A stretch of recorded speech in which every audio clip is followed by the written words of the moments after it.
아마 건강한 교단, 건강한 교회, 또 건강한 신앙을 가지고 있는 그리스도인이라면 당연히 몇몇 가지의 고백이 있어야 됩니다. 그 중에 하나가 뭐냐면 성경은 무효하다. 성경에는 어떤 오류도 없습니다. 그래서 성경에다가 자기 개인의 말을 덧붙이기도 어렵고 또 하나님 말씀에서 무엇인가를 뺄 수도 없습니다. 하나님의 말씀은 무효하고 권위가 있습니다. 그래서 또 우리는 성경을 하나님의 말씀으로 고백합니다. 그러나 사이비단은 이 하나님의 말씀에다가 사족을 많이 달아요. 또 하나님의 말씀에 나오는 것을 의도적으로 무시하고 빼버립니다. 그래서 그 교주가 끌고 가고 싶은 대로 하나님의 말씀을 각색을 해서 이끌고 가죠. 그런데 이 성경은 분명하게 확실하게 말씀합니다. 분명해요. 또 확실합니다. 그게 뭐냐면 시작과 끝을 말씀해요. 그래서 하나님도 그렇고 또 예수 그리스도도 그러시고 내가 처음과 나중이다. 처음과 나중이라고 말씀하시고 알파와 오메가다.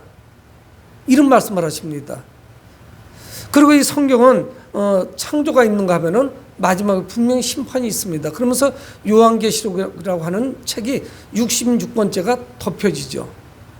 그래서 성경은 살아있는 책이지만 덮여 있어요. 더 이상 뭔가를 추가할 수가 없습니다. 신구약 66권으로 모든 것이 끝나게 되는 것이죠.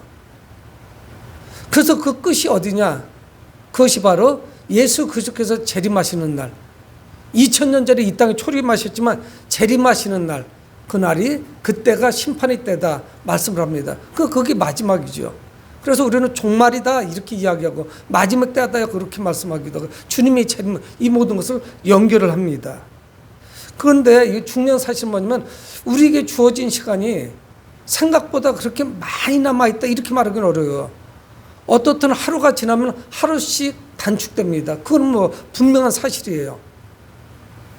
주님의 재림을 통한 재림도 있지, 재림을 통한 종말도 있지만 우리의 삶의 종말도 있습니다.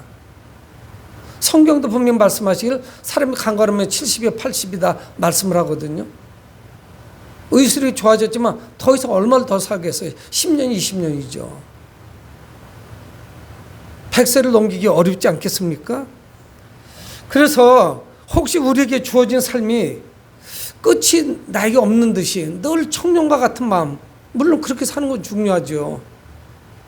그래서 이 하루하루를 살아가는 것이 의미 없이 내 삶에 종말이 있다는 것을 생각조차 하지 않고 정말 이 땅을 방만하게 살아가는 이런 삶이 아닌지 우리에게 한번 물어봐야 됩니다. 그래서 우리는 어떻게 살아야 되냐? 임박한 종말을 준비해야 돼요. 분명히 한 해 한 해 나이가 먹어가거든요. 그래서 언제가 우리에게 종말이 찾아올 겁니다.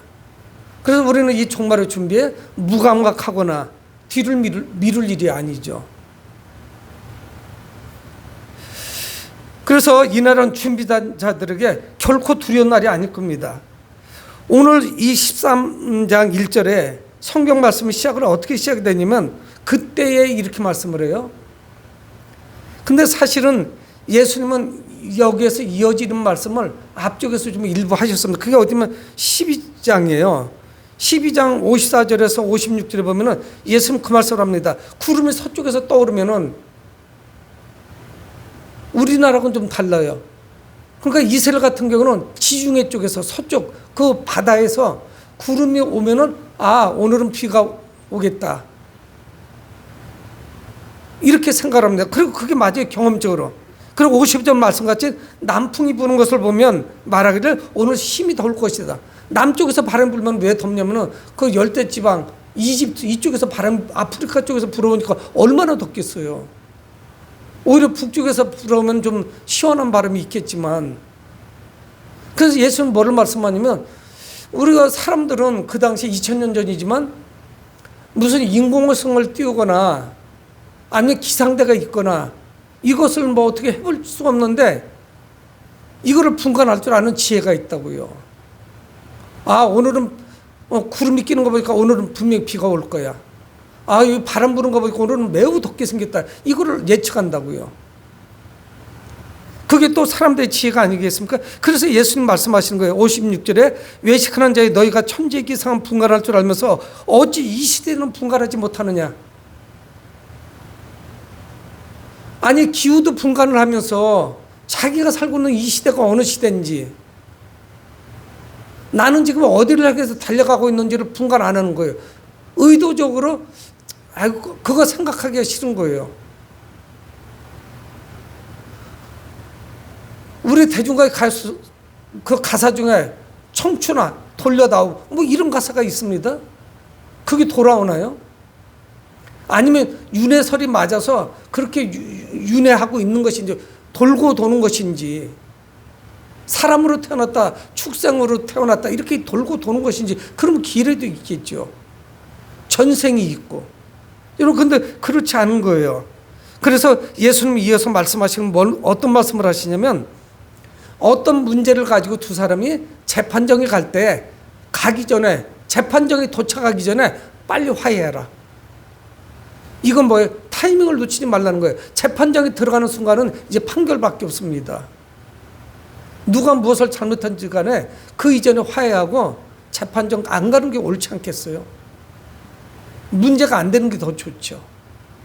그러니까 이 말씀의 맥락이 이 13장에서도 이어집니다. 그래서 그때 이 말씀을 하셨을 때 기후도 분간할 줄 알면서 지금 어느 때인지 구분하지 못하는 그런 시대, 그때 예수님과 요 자그마한 사건이 이것이 이제 에피소드가 여기 붙어 들게 되는 것입니다. 그러니까 13장 1절에 그때 마침 두어 사람이 와서 빌라도가 어떤 갈릴리 사람들 피를 그들의 재물에 섞은 일로 예수께 하려니, 어떤 사람들이 와서 이야기를 하니까 예수님은 이것을 통해서 예수님의 의도대로 오늘 주제를 이끌고 나가요. 빌라도가 어떤 사람들의 피를 재물에 섞었대요. 여러분 이거는 그냥 읽어서는 이해가 안 됩니다. 그러니까 이 빌라도 총독이 예루살렘 성전에 제사 드리러 왔던 사람을 몇 명을 살해한 것은 분명해요. 다른 성경에는 나오지 않습니다. 어떤 역사서에도 나오질 않아요. 이 빌라도 총독은 유대인들을 매우 경멸해요. 그리고 그는 로마로부터 임명받았습니다. 그러니까 그는 늘 노심초사하는 것이 뭐냐면 이 갈릴리, 특히 이스라엘 땅, 이 유대 땅을 잘 통치를 해야 됩니다. 어떻든 뭐로 찍어 눌러지지 않아 권력을 동원하던 무력을 동원하던 칼과 창을 동원하던 간에 조용히 시켜야 돼요. 여기에서 무슨 독립운동이 일어난다든가 우리에게 자유를 달라 뭐 이런 거 자기 권리를 주장하면은 이건 강력하게 징벌해야 돼요. 아마 그런 것이었을 거예요. 성경을 볼 때 하나님께 제사 드리러 온 사람을 살해했습니다. 그러니까 찾아온 사람이 그 이야기를 하는 거예요. 빌라도 총독이 성전에 제사 드리러 온 사람들을 몇몇을 살해해가지고 이 사건에 대해서 예수님께 질문하는 겁니다. 냉혹한 이 빌라도 총독을 하고도 남죠. 그런데 예수님은 거기에 대해 답변하시는 게 아니에요. 이런 유대인들도 역시 마찬가지인데 우리는 무엇인가를 인과응보적으로 끌고 가요. 아, 너는 이런 결과가 나온 것은 네가 뭔가 동기부여가 있어. 원인이 있어. 네가 무엇인가를 잘못해서 이런 결과가 나온 거야. 네가 비참한 결과가 나왔어? 그럼 너는 뭔가 잘못한 거야. 너 죄가 있는 게 아니야? 자꾸 이렇게 끌고 가는 거예요. 그런데 예수님은 그렇게 대답하지 않습니다. 2절에 대답하여 이르시되 너희는 이 갈릴리 사람들이 이같이 해 받음으로 다른 모든 갈릴리 사람보다 죄가 더 있는 줄 아느냐? 아마 사람들은 그런 답을 원했을 거야. 그것들 죄가 많아서 죽은 거예요. 어떻게 하면 제사를 드리다가 죽냐? 이렇게 이야기할 수도 있죠. 근데 예수님 그렇게 말씀하시지 않은 거예요. 그 죽은 갈릴리 사람들, 빌라도에 의해서 죽은 사람들이 너희들보다 죄가 더 많아서 죽은 것이 아니라고 말씀하는 거예요. 그래 죽은 것이 아니에요. 그러니까 우리는 육신이 죽은 거를 모두 영적인 거로 풀어갈 수가 없어요. 여러분 죽는 것은 여러 가지 이유로 죽습니다. 나이가 많이 드셔서 그래서 세상을 떠나는 그런 사람들도 있고, 육신의 질병으로 떠나는 사람도 있고, 사고로 죽는 사람도 있고, 어떤 사람은 전쟁터에 나가서 죽기도 하고요. 그거를 모두 영적인 문제로 풀어갈 수가 없어요. 이 사람은 죄가 많아서 일찍 죽었다, 그렇게 볼 수가 없어요. 여러분, 우리는 또 그렇게 말하기를 좋아합니다. 사람이 어떤 어려움을 겪으면 이게 다 원인이 있을 것이다, 이렇게 풀어가요. 특히 예수 믿는 사람들이 어려움을 찾아오면 그런 경우가 허다하게 많죠. 여러분, 이거는 뭡니까? 정치적인 결과가 있어요. 분명히 정치적인 겁니다. 빌라도는 뭐 다른 거 가지고 타치하지 않아요. 그러면서 예수님은 더 중요한 사실을 말씀합니다. 3절에 너희에게 이르노니 아니라 너희도 만일 회개하지 아니하면 다 이와 같이 망하리라. 예수님께서는 그 갈릴리 사람들 몇몇이 죽은 거, 빌라도에서 죽은 거를 그냥 일반적인 죽음에서 영적인 죽음으로 연결시켜요. 너희들도 회개하지 아니하면 이와 같이 망할 것이라는 거예요. 이렇게 죽을 것이라는 거예요. 영적으로 죽을 것이라는 거예요. 만일 회개하지 않으면 영적으로 어떤 소망도 없다는 거예요. 비참한 마지막이 있을 것이라는 거예요. 종말이 있을 것이라는 거예요. 육체의 죽음이 중요한 게 아니에요. 그래서 예수님 말씀 뭐예요? 두 가지 핵심이에요. 하나는 뭐냐면 그 죽은 갈릴리 사람, 죽지 않은 사람, 그거 죄를 비교할 수가 없어요. 그들이 먼저 죽었다고 해서 죄가 더 큰 것이 아닙니다. 누구든지 회개하지 않으면 그 마지막을 말씀하는 거예요. 망할 것이다. 어떤 소망도 없어요. 단순하게 죽는다 이렇게 말씀하시지 않으세요. 망해버리는 거예요.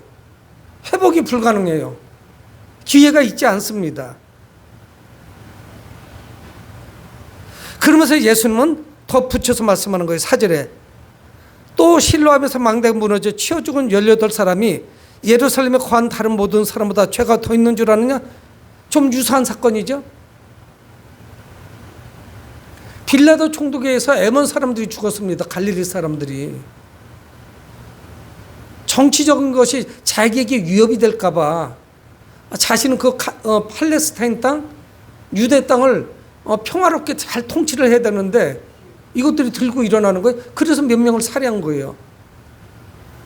거기다 예수는 뭐냐면 실로암 망대가 무너져서 18명이 죽는 사건이 근래에 있었던 듯 싶어요. 그래서 그거를 말씀하시는 거예요. 제가 다시 한번 읽어보겠습니다. 또 실로암에서 망대가 무너져 치어 죽은 18사람이 예루살렘에 거한 다른 모든 사람보다 죄가 더 있는 줄 아느냐? 아마 사람들은 혀를 쯧쯧하고 끌고 찾겠죠. 아니 어떻게 저렇게 죽었다?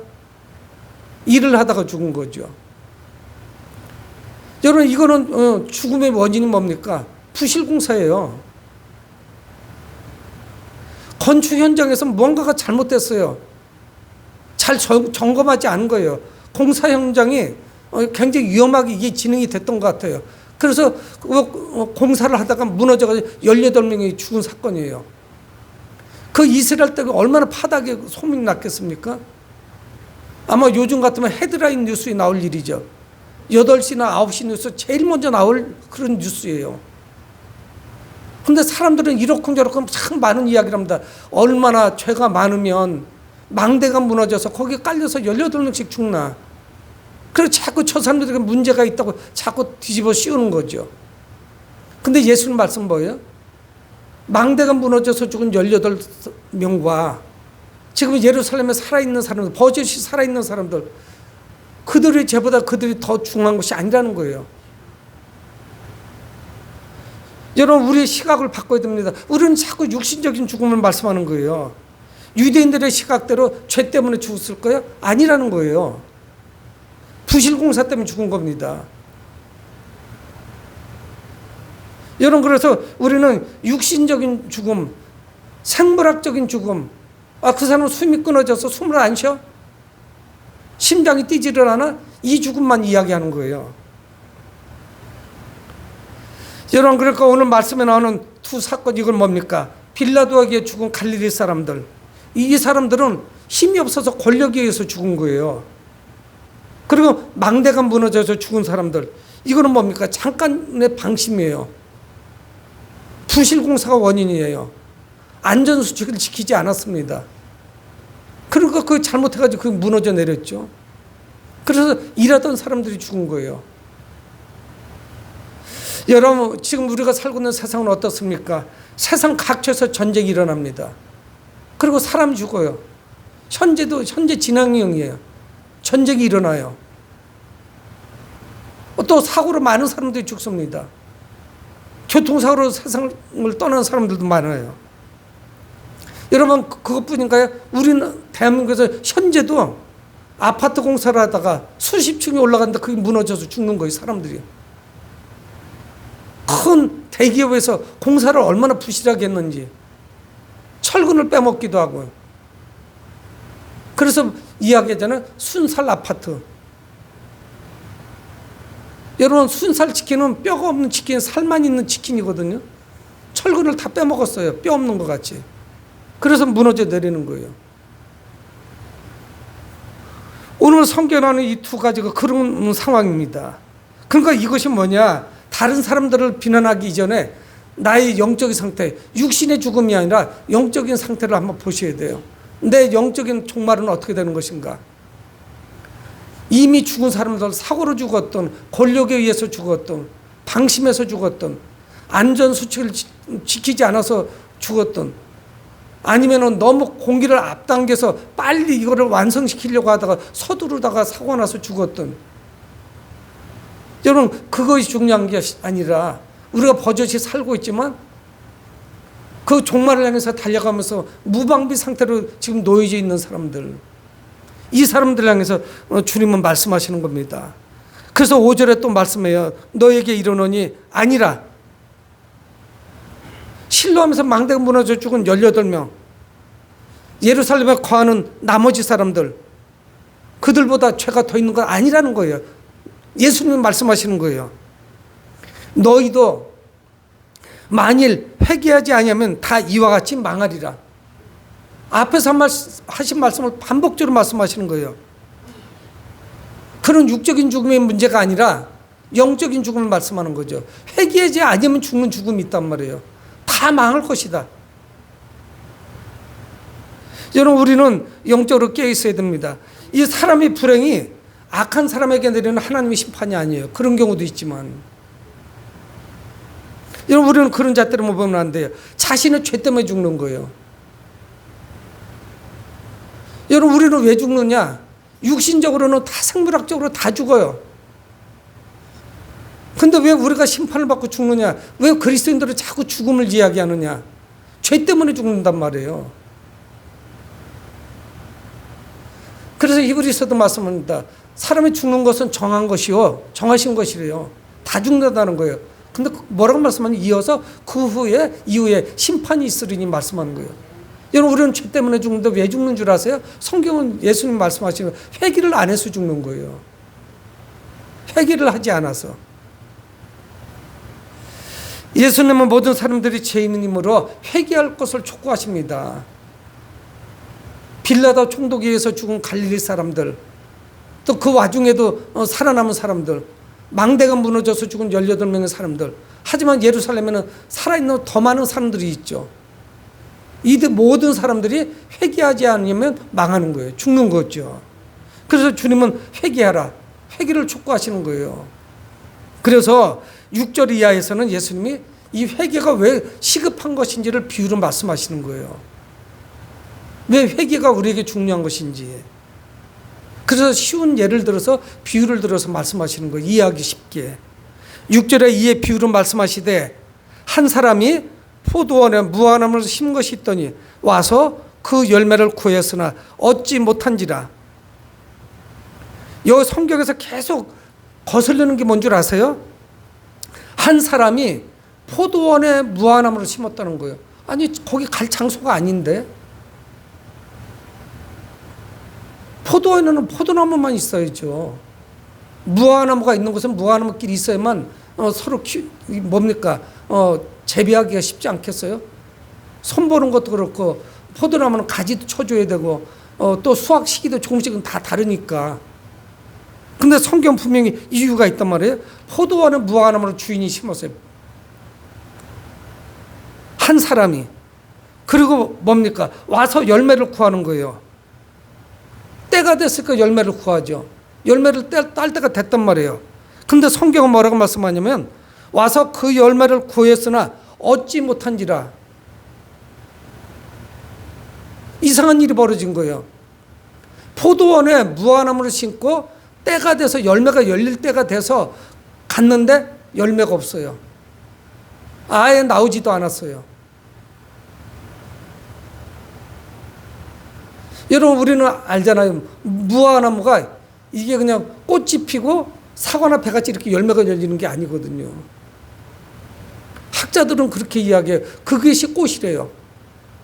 무화과 열매 자체, 그것이 꽃이 열매가 된 거예요. 그 자체가 열매예요. 근데 없는 거예요. 얻지 못했습니다. 근데 그 포도원 주인이 뭐라고 말씀을 하냐면 7절에 포도원지기에게 이르되 내가 3년을 와서 이 무화과나무에서 열매를 구하되 얻지 못하니. 3년을 열매를 구했는지 얻지 못한 거예요. 열매가 열릴 때가 됐는데 3년이 지났는데도 안 열려요. 그래서 주인은 뭐라고 말씀하냐면 얻지 못하니 찍어버리라. 어찌 땅만 버리겠느냐. 기다릴 만큼 기다렸던 거예요. 지난 3년을 기다렸어요. 근데 열매가 안 열려요. 심고 나서 3년이 아닙니다.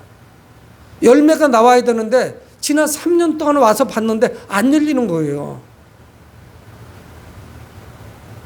아마 옆에 있는 포도나무하고 비교가 됐겠죠. 포도나무는 주렁주렁 열리는데 이게 시작할 때부터 한 개씩 열리고 두 개 열리고 좀 점점 가면서 많이 열려야 되는데 아예 나올 기미가 안 보이는 거예요. 여러분들 중요한 사실은 뭡니까? 포도원 주인이 누굽니까? 하나님을 비교로 말씀하신 거죠. 하나님이에요. 포도원 지기는 누굽니까? 무화과나무를 심은 분은 누구예요? 관리하는 분은 누구예요? 예수 그리스도시죠. 무화과나무는 누구예요? 우리란 말이에요. 3년을 기다려줬는데 나올 기미가 안 보여요. 그래서 주인의 처방은 뭐냐? 찍어버리라는 거예요. 이거는 땅만 낭비해요. 그리고 오히려 다른 포도나무로 갈 수 있는 뭐 수분이라든가 영양분만 다 빨아먹는 거예요. 아무짝에도 쓸모가 없는 거예요. 그래서 성경은 뭐라고 말씀합니까? 찍어버리라는 거예요. 그런데 포도원지기인 우리 주님 예수 그리스도는 그렇게 말씀하시지 않습니다. 8절에 대답하여 이르되 주인이여 금년에도 그들에 두소서. 올해 3년째 와서 봤는데 아무것도 없어요. 근데 포도원지기가 그 주인에게 청하는 거예요. 어떻게 하자고요? 주인이여 금년 그대로 두소서. 왜? 내가 정성을 다해서 다시 한번 이걸 관리해보고 했다는 거예요. 금년에는 그대로 달라는 거예요. 올해 찍어버리면 안 되니까. 그러면 끝나는 거 아니에요? 무슨 방법이 있어요? 찍어버리면 그냥 끝이지. 그리고 이 무화과나무가 포도원에 있으니 얼마나 눈에 잘 띕니까? 한 그루만 덩그러니 키는 그냥 계속 커가는데 열매가 없어요. 여러분 무화과나무 비유를 예수님 자주 말씀합니다. 열매 없는 무화과나무. 이파리는 무성한 거예요. 근데 쓸모가 없어요. 뭐 땔감으로 심은 것도 아니고 그거를 잘 이용해서 목재로 쓰려는 것도 아니었는데 오직 열매 맺는 건데 우리도 무화과나무를 보셨잖아요. 이 나무가 막 삐뚤삐뚤 자랍니다. 전혀 써먹을 데가 없어요. 땔감에는. 그 포도원지기는 뭐라고 말씀드리냐면 대답에 이르되 주인이여 금년에도 그대로 둬서서. 올해는 그냥 놔달라는 거예요. 그러면 내가 한번 책임지고 이 무화과나무를 관리를 해보겠다는 거예요. 내가 두루 파고 고랑을 파고 거름을 줄이니 물도 더 좀 관심을 가지고 더 물도 갖다 주고 가볼 때는 거름을 주고 고랑을 파고 뭐 수분이나 양분이 다 그쪽으로 흡수되도록 잘 관리를 해보겠다는 거예요. 그 이전보다 더 애타는 마음으로. 여러분 이 포도원지기의 마음은 무엇입니까? 예수님의 마음 아니에요? 우리의 구원을 위해서 끝까지 기다리시는 주님의 마음이죠. 그래서 1년간 이게 유보된 거예요. 오늘 찍었어야 되는데. 그냥 온 김에 찍어버려야 되는데 그 포도원지기가 사정을 하는 거죠. 여러분, 그런데 중요한 사실은 뭐냐, 이 무화과나무에게 열매 없이 살아남을 수 있는 기간은 내년 무화과나무 열매가 다시 열릴 그 시즌까지 1년 남은 거예요. 더 이상은 용납되지 않습니다. 끝나는 거 1년 남은 거예요. 여러분, 우리도 회개할 시간이 많이 남아있지 않아요. 어떤 분들은 내가 죽기 전에 직전에 회개하면 되죠. 근데 죽는 날을 내가 알 수 있어야지. 이 심판의 조건은 뭐냐, 내가 사는 삶을 통해서 심판받는 거예요. 내가 어떤 삶을 살았는지, 믿음의 삶을 이 땅에서 살았는지, 아니면 준비하지도 못하고 회개하지도 못한 상태에서 사망에 이르렀는지. 포도원 주인은 내년에 이맘때에 다시 와서 그 열매를 찾을 겁니다. 더 이상은 더 미룰 수가 없어요. 어김없이 열매를 찾아요. 그래서 둘 중 하나예요. 이 무화과나무가 계속적으로 존속하고 살아갈 수 있느냐, 아니면 찍혀져서 화목으로 땔감으로 이제로 던져지느냐 하는 것입니다. 심판은 잠시 뒤로 미루어졌어요. 마냥 미루어진 게 아니에요. 베드로서 3장 8절에 사랑하는 자들아, 주께는 하루가 천년 같고 천년이 하루 같다는 이 한 가지를 잊지 말라. 예수님께서 이 땅에 오신 지 2000년 지났습니다. 하나님의 시간표는 2000년이 이틀일 수도 있어요. 또 이틀이 2000년도 돼요. 그분은 시간의 주인이시니까 이거 시간은 그분에게 천년이 하루가 천년 같은 거예요. 그러니까 이게 중요한 사실은 뭐냐, 내년에 열매가 없으면 주인도 포도원지기도 최선을 다하겠지만 가차없이 찍어버리는 거예요. 여러분, 여기서 열매가 무엇입니까? 회개의 열매예요. 회개의 열매가 없으면, 우리가 회개가 있으면 그 열매가 분명히 있습니다. 삶의 변화가 나타나요. 참된 그리스도인이 되는 거죠. 주님의 제자가 되죠. 더 중요한 사실은 뭐냐, 위급한 상황은 포도원지기인 예수 그리스도도 마지막 날에는 손을 다 떼세요.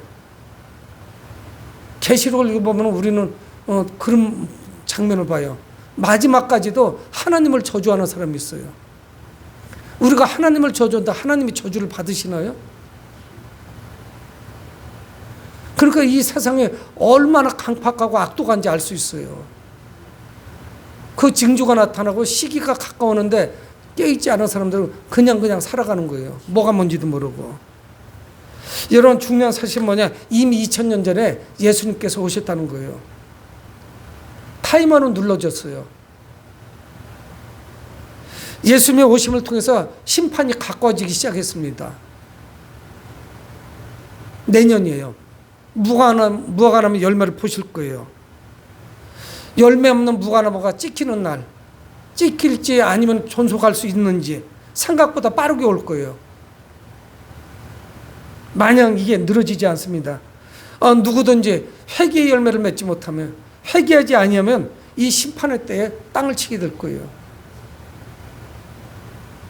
여러분, 우리 개인적으로도 종말이 있어요. 살아서 주님 오시면 그게 종말이고, 우리 종말이 있어요. 그거로 다 다치고 끝인 거예요. 실수했네? 다시 한 30년쯤 뒤로 후진해서 다시 한번 해보면 안 될까요? 그런 건 통하지 않아요.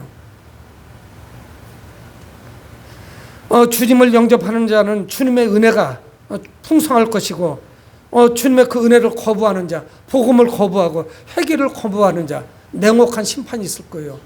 그거는 제 유목사의 말이 아니잖아요. 찍어버린다는데 끝난 거 아니에요. 어떻게 이걸 다시 재생시킵니까? 찍어버려서 이게 넘어가면 그냥 말라 죽는 거죠. 여러분, 예수 그리스도는 이 세상에 분명히 다시 오신다는 거예요. 그때는 우리는 몰라요. 제자들이 예수님께 질문했을 때 그때는 나도 모른다고 말씀했어요. 천사들도 모릅니다. 아버지께서만 아셔요. 그 예수 그리스도의 재림으로 구원과 심판이 분명히 갈리게 될 거예요. 누구에게는 구원의 놀란 축복이 있을 것이고, 아니면 어떤 사람은 심판의 저주가 있을 겁니다. 근데 중요한 사실은 이 마지막 심판의 기준이 회개의 열매를 찾으신다는 거예요. 회개의 열매가 달려있는지. 그래서 우리는 내게 회개의 열매가 있는지 점검을 매번 해보셔야 돼요. 아, 내게 회개의 열매가 있구나.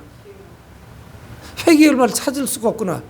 무화과 나무가 열리려고 요만한 꽃이 피기 시작해서 꼬투리가 생기기 시작했구나. 이런 거라도 있어야죠. 아무것도 없는 거예요.